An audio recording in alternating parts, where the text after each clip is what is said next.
ನಂತರ ಎಣ್ಣೆ ಕಾಯಲು ಇಡಿ. ಸ್ವಲ್ಪ ಸಾಸಿವೆ ಹಾಕಿ,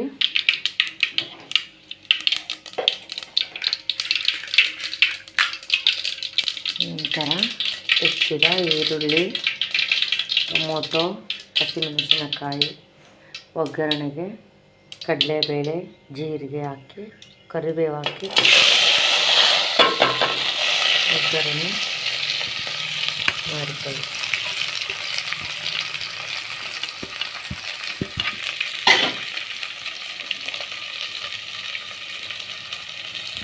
ಆದಮೇಲೆ ಚೆನ್ನಾಗಿ ಶಾವಿಗೆ ಹಾಕಿ ಚೆನ್ನಾಗಿ ಈ ರೀತಿ ಗೂರಾಡಬೇಕು.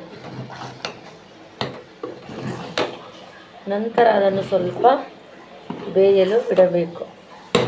ಹಾಕಿದ ತಕ್ಷಣ ಗೂರಾಡುತ್ತಾ ಇದ್ದರೆ ತಳ ಹಿಡಿಯುತ್ತದೆ. ಈ ರೀತಿ ಗೂರಾಡುತ್ತಿರಬೇಕು.